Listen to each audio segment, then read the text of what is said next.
ઝાલર ખાઈ રીજ્યો એમ, દીધો સુવર્ણ ઘટ સપ્રેમ. બ્રાહ્મણ સ્ત્રીનો મૃત બરથાર, કીધો સજીવન તેને ગાર. પિશાચ પીડાથી દૂર, વિપ્રપુત્ર ઉઠાયો. અવધૂત ચિંતન શ્રી ગુરુદેવ દત્ત. મિત્રો, હવેની પંક્તિ આવે છે.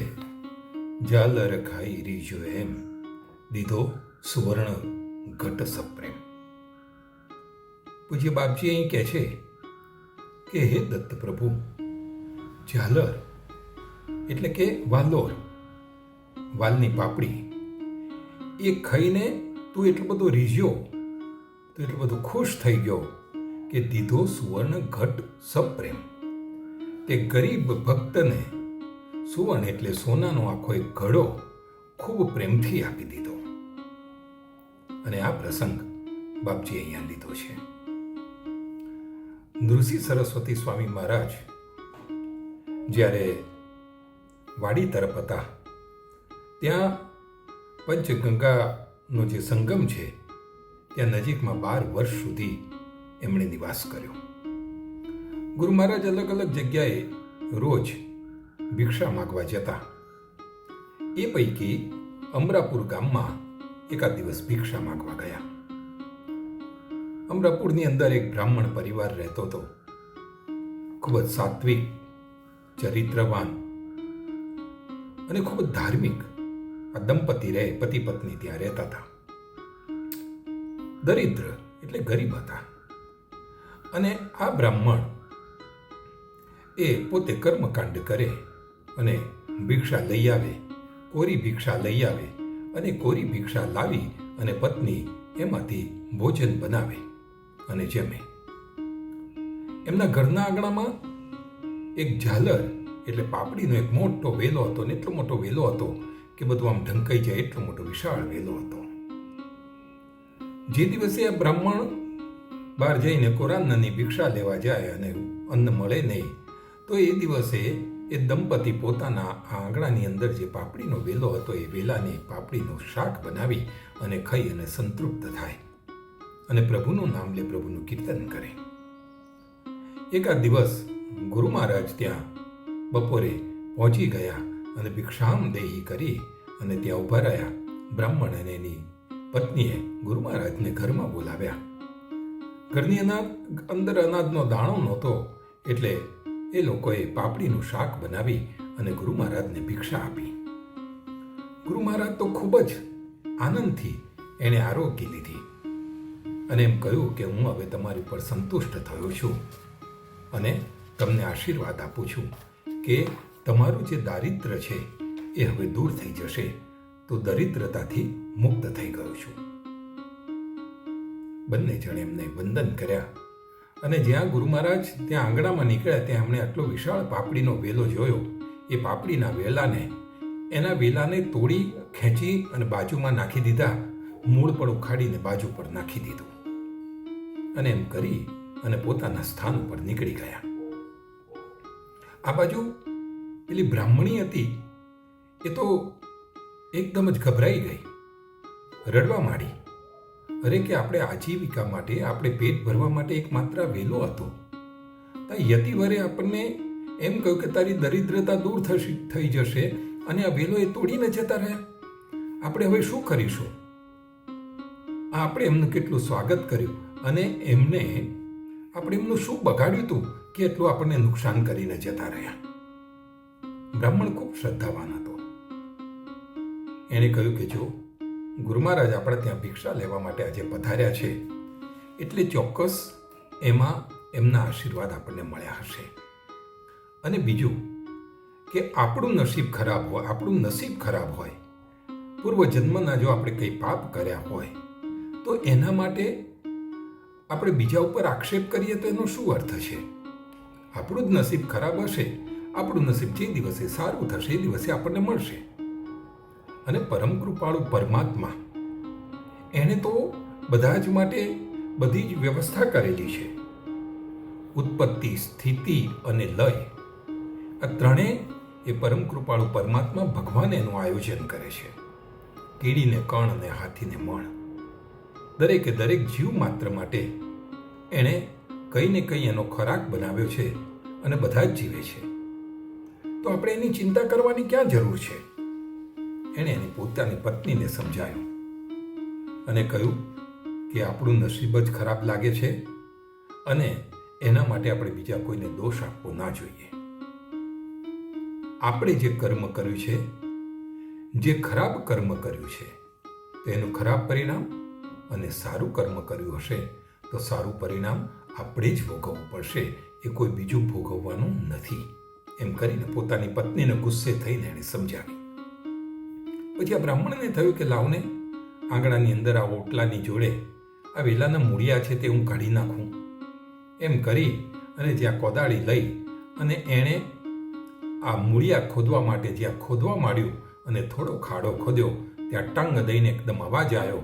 એને થયું કે કોઈ ધાતુની સાથે આ મારી લોખંડની જે કોદાળી છે એ અથડાઈ છે, એટલે ચોક્કસ કશું છે.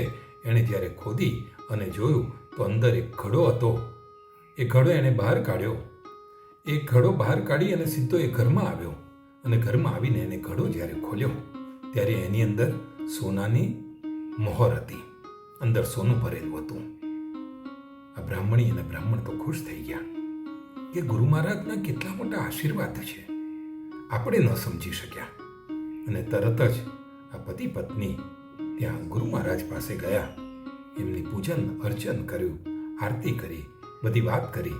એટલે ગુરુ મહારાજે કહ્યું કે જો આ બધી વાત બીજા કોઈને કહેતા નહીં, એટલા માટે કે જો એવી પ્રસિદ્ધિ મળશે તો જે લોકો ખરેખર કંઈ મેળવવા પાત્ર નથી એ પણ ગુરુ પાસે પહોંચી જાય.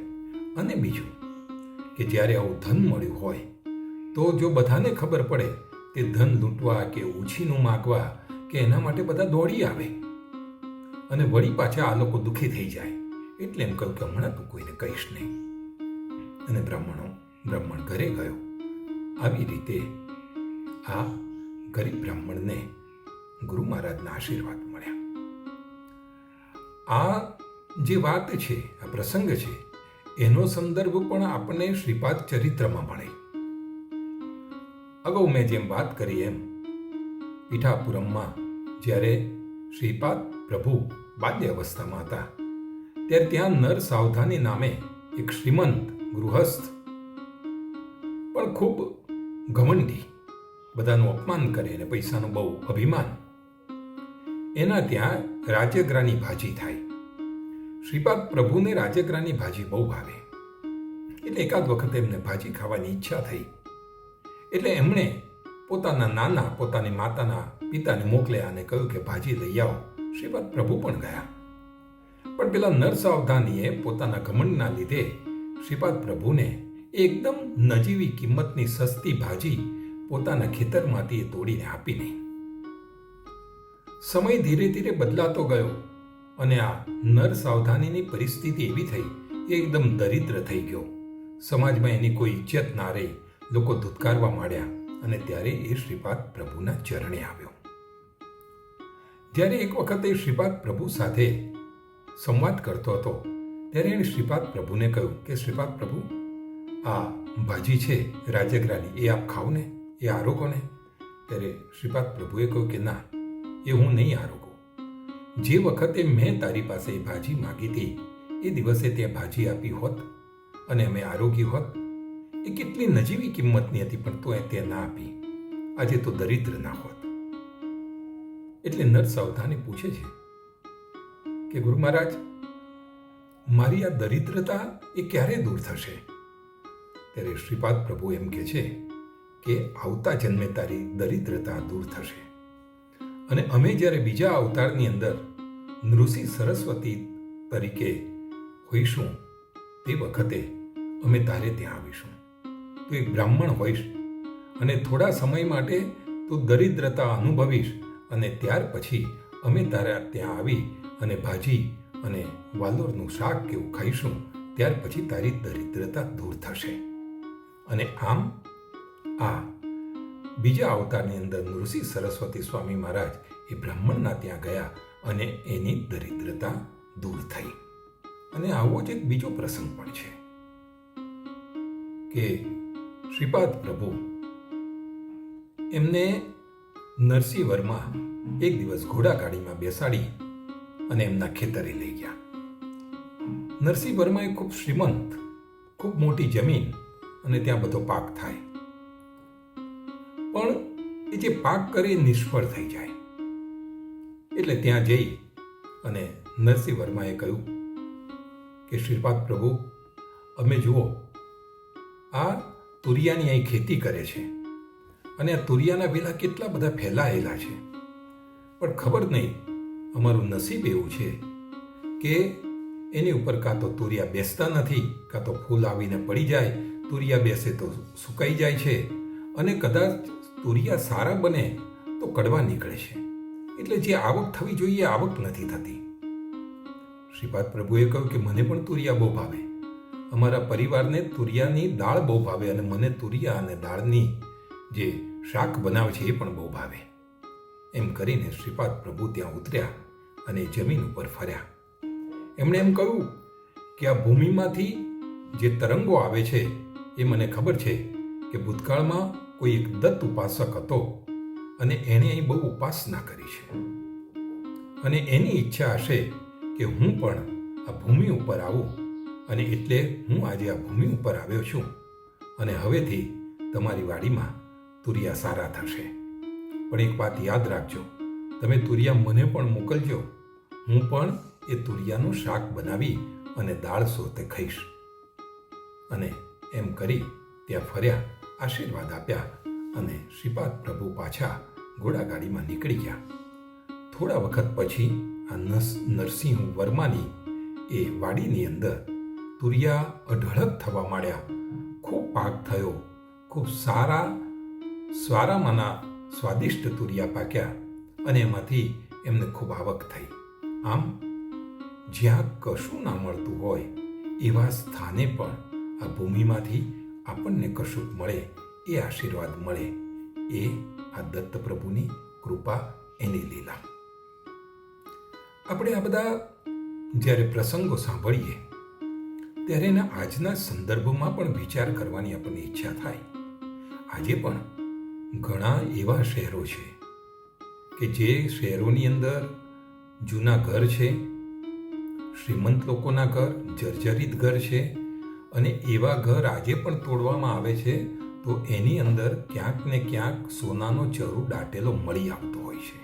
એવું પણ બને છે, ઘણી જગ્યાએ બને છે. જે જૂના નગરો છે, જે રજવાડા વખતના નગરો છે ને એમાં જે જૂના ઘર છે એની અંદર આવું કંઈ ને કંઈ મળતું જ હોય છે. પણ આજના સંદર્ભમાં એને બીજી રીતે જોઈએ. માત્ર જેવી રીતે ઘડો મળે એવું નહીં, પરિસ્થિતિ સંજોગના પ્રમાણે બને. એક પરિવારનો મને દાખલો આપવાની ઈચ્છા થાય કે એક પરિવાર, એક કાકા, આ 1990ની આસપાસની વાત છે કે પોતે સરકારી નોકરી કરતા ને એમાંથી રિટાયર થયા, નિવૃત્ત થયા. એ જમાનામાં નિવૃત્તિના 2-3 લાખ રૂપિયા આવ્યા હશે. એટલે કોઈ એક મિત્રએ કહ્યું કે ભાઈ આ તમારી પાસે આટલા પૈસા છે તો શેર બજારમાં રોકો ને. એટલે કાકાએ કંઈ લાખેક રૂપિયા શેર બજારમાં રોક્યા. ઘરના પરિવારના એમના પત્ની અને એમના બાળકો આ શેર બજાર જાણે નહીં, એને માટે એમનો વિરોધ કર્યો કે ભાઈ તમે આ શું કરવા રોક્યા, અને એમ તેમ કરીને ઝઘડો પણ થયો. બનવા કાળ કમનસીબી એવી કે એ વખતે હર્ષદ મહેતાનું કંઈ કૌભાંડ નીકળ્યું ને શેર બજાર એકદમ તૂટી ગયું, અને એ જમાનાના લાખ રૂપિયા એ વખતે એની કિંમત પરાણે 4-5 હજાર જેવી થઈ ગઈ હશે. થોડો વખત આ બધું થયું, ઘરમાં ભૂલાઈ ગયું, અને એ કાકા ગુજરી ગયા. એમનો દીકરો પણ મોટો થઈ ગયો. દીકરાના ત્યાં પણ દીકરી, અને દીકરી મોટી થઈ, ભણવામાં ખૂબ હોશિયાર. આ એમનો દીકરો એ શિવનો ભક્ત, શિવ પૂજા કરે. પરિસ્થિતિ બહુ સારી નહીં, સામાન્ય ફેક્ટરીમાં નોકરી કરે, એટલે આર્થિક પરિસ્થિતિ સારી નહીં, પણ શ્રદ્ધાવાન. ભગવાનને જળ ચઢાવે. દીકરી જ્યારે 12મા ધોરણમાં પાસ થઈને કોઈ સારી એની અંદર એને પોતે એડમિશન લેવું હતું, એટલે પૈસાની જરૂર પડી, સારા એવા પૈસાની જરૂર પડી. પોતાની પાસે બેલેન્સ નહીં. ભગવાનને પ્રાર્થના કરે કે ભગવાન હવે શું કરવું. આ વિચાર આવ્યો. એમાં મકાન હતું લાંબુ, તો એમ વિચાર્યું કે અડધું મકાનનો ભાગ વેચી દઈએ. આમ તેમ વિચારણા ઉપર હતા. એટલે એકાદ દિવસ એ તિજોરીમાં જે દસ્તાવેજ પડ્યા હશે એ કાઢ્યા અને જોયું કે લાવો ને એમાંથી આપણે શું કરીએ તો મકાન વેચાઈ જાય. એ દસ્તાવેજની બધી ફાઇલ કાઢી તેમના પિતાજીના વખતના જે જૂના આ શેર લીધેલા એ પણ એની અંદર હતા. બધું જોયું એને કે આ શેર પપ્પાએ લીધેલા તો પડેલા છે, પણ એની કંઈ કિંમત નહીં હોય, છતાં પણ એમને એમ થયું કે લાવો ને મારા મિત્રને પૂછું. એટલે એના મિત્રને બતાવ્યા તો એના મિત્ર તો એમ કે અરે આ તો તને લોટરી લાગી ગઈ, ભગવાનના આશીર્વાદ તારી ઉપર ઉતરી આવ્યા. તો કે કેમ? અરે તને ખબર છે આ અમુક શેરની કિંમત નથી આજે કશી, પણ અમુક શેરની કિંમત તો આજે એટલી બધી વધી ગઈ છે કે ઓછામાં ઓછા જે તારી પાસે આ શેર છે એ 70 થી 75 લાખ રૂપિયાના છે. પેલો વિચારમાં પડી ગયો.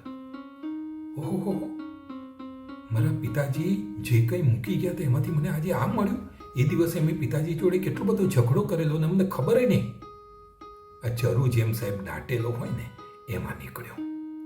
અને પછી તો બધી પ્રોસેસ કરવાની, વારસાઈ કરવાની, નાથી જે કંઈ બધી પ્રોસેસ કરવાની હોય કરી અને એને એ નાણાં મળી ગયા.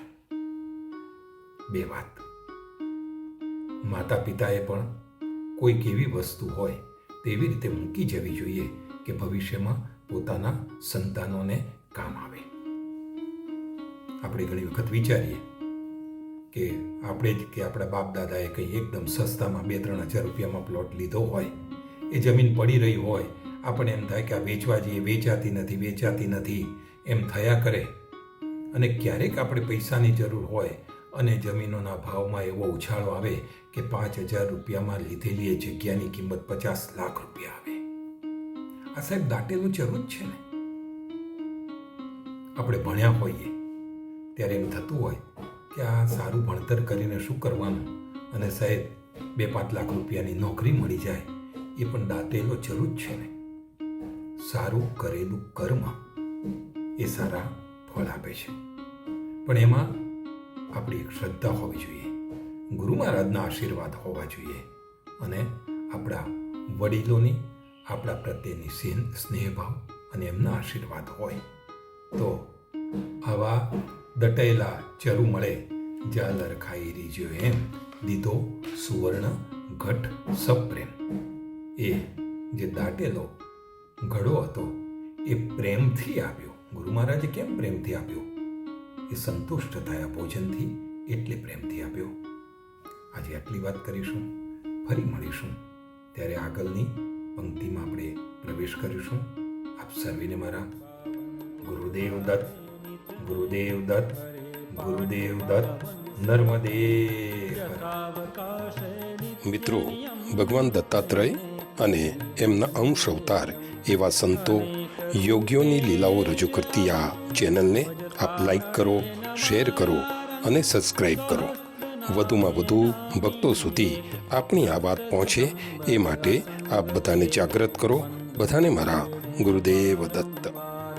વેદ શ્વાસ તારા નિર્ધાર થાકે વર્ણવતા જ્યાં શેષ કોણ રાખું બહુકૃત વેશ અનુભવ તૃપ્તિનો ઉદ્ગાર સુણી હશે તે ખાશે માર તપસી તત્વમસી દેવ. બોલો જય જય શ્રી ગુરુદેવ, બોલો જય જય શ્રી